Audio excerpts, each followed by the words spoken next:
Des chants et des pas de danse, des cris de joie, des larmes de soulagement, des accolades et des étreintes interminables empreintes d'amour et de cordialité. C'est dans cette ambiance que les militants du Front populaire ivoirien ont accueilli l'ex-première dame à sa sortie de prison. Les premiers mots de l'ex-première dame étaient très attendus.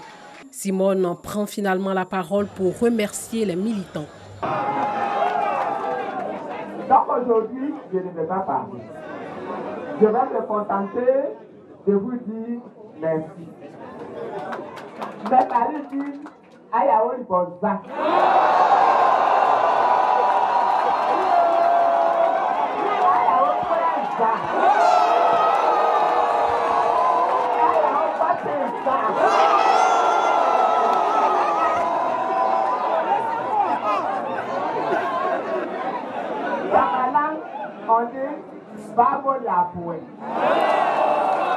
À ses côtés, des cadres du parti qui ont également bénéficié de la mesure d'amnistie, à savoir Moïse Lidakwasi et Assoua Adou.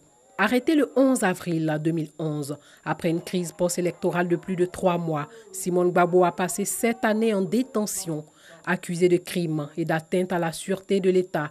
Puis condamnée à 20 ans d'emprisonnement, elle voit sa peine effacée devant la justice ivoirienne au même titre que 800 autres détenus. Une mesure d'amnistie prise par le chef de l'État à la faveur de la fête de l'indépendance.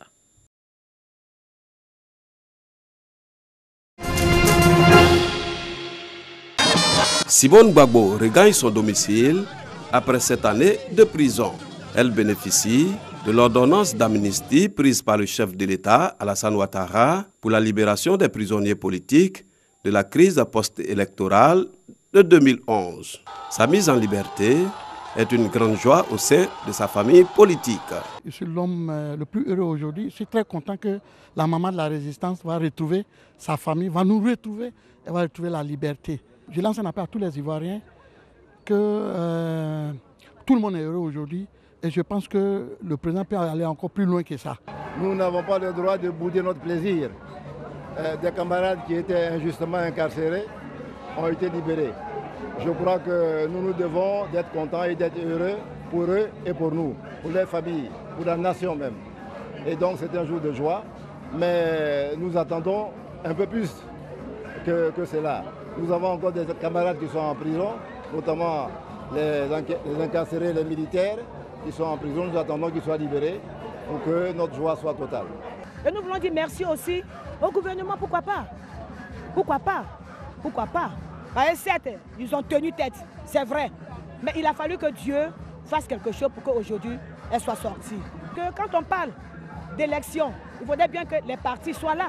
Donc s'ils ont pu libérer toutes ces personnes qui étaient en prison depuis des années et que les exilés sortent, je pense que nous devions aller aux élections et dans la transparence, dans la démocratie, dans la justice.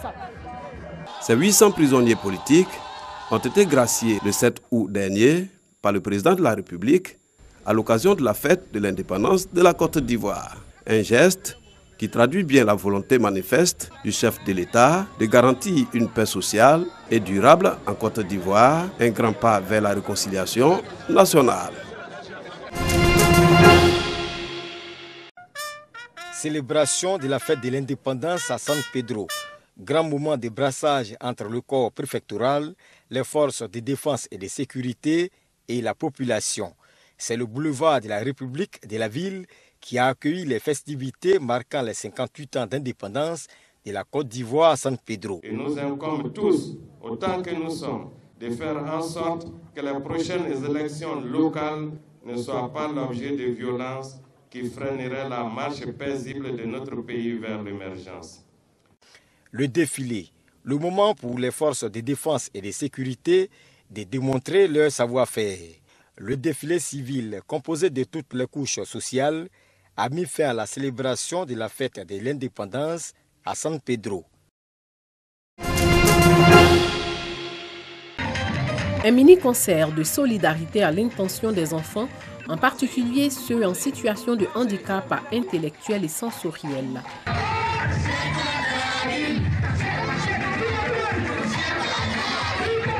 l'idée, sensibiliser les populations, mais encore collecter des fonds en vue de leur apporter aide et assistance. Nous sommes une association qui gère une école spécialisée qui s'appelle la Page Blanche. Et la Page Blanche vit surtout de dons. Et pendant les vacances, la scolarité ne rentrant pas, donc on a encore beaucoup plus besoin d'argent. Donc c'est aussi pour récolter des fonds pour faire vivre la Page Blanche.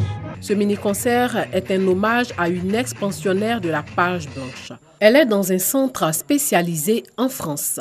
Ce que j'admire beaucoup, c'est le courage qu'a madame de chercher des fonds.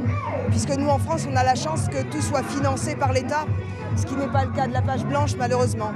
Donc j'espère de tout mon cœur qu'ils obtiennent la reconnaissance d'utilité publique et qu'ils aient un peu plus de financement de l'État pour faire un travail magnifique qu'ils font déjà en mettant l'enfant au centre des préoccupations des professionnels. Ce concert est dédié cette année à notre fille, mon épouse et moi, qui s'appelle Nassé.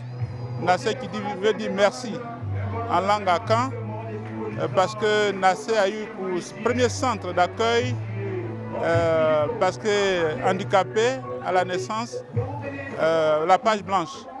Par la suite, elle s'est retrouvée dans un centre spécialisé en France, à Poitiers. Et dans nos recherches, on est dans une démarche de rapprochement des deux centres pour que cela profite également avec la Page Blanche renforcée dans ses capacités à recevoir ces enfants et à leur apporter toute l'assistance nécessaire. Nous pensons que ça sera utile pour d'autres familles qui n'auront pas besoin nécessairement de faire le choix de l'expatriation pour pouvoir trouver une solution. Le mini-concert s'inscrit dans le cadre des journées d'échange et de sensibilisation sur une prise en charge efficiente du handicap en Côte d'Ivoire. Le mini-concert est précédé d'une visite des partenaires sur le nouveau site devant accueillir le siège de la Page Blanche. Créée en 1991, la Page Blanche est une structure spécialisée qui accueille les enfants et les jeunes ayant une déficience intellectuelle ou des troubles autistiques. L'ex-ministre de l'Intérieur, Emmanuel Ramazani Shadary, a été désigné par le président congolais Joseph Kabila, candidat du Parti du peuple pour la reconstruction et de la démocratie, PPRD, aux élections présidentielles prévues en décembre prochain. Joseph Kabila ne sera donc pas candidat, il ne peut plus se représenter d'après la Constitution. Joseph Kabila fait partie des personnalités congolaises frappées en 2017 par des sanctions de l'Union européenne pour violation des droits de l'homme. Ramazani Shadary, désigné candidat du PPRD, avait quitté le ministère de l'Intérieur il y a quelques mois pour occuper le nouveau poste de secrétaire permanent du parti au pouvoir. Le candidat du Parti du peuple pour la reconstruction et la démocratie devrait déposer son dossier de candidature au siège de la commission électorale avant la clôture des dépôts de dossiers prévus ce mercredi 8 août 2018. Faire boire du lait de vache à ses compatriotes, c'est le pari d'un Somalien tout juste rentré au pays après 25 ans d'exil au Royaume-Uni. L'entrepreneur, optimiste, a décidé de braver les menaces constantes d'attentats terroristes à Mogadiscio pour lancer son usine. L'un de nos principaux défis est l'insécurité. Parfois, ma camionnette ne peut pas livrer le lait aux clients parce que les forces de sécurité bloquent les rues.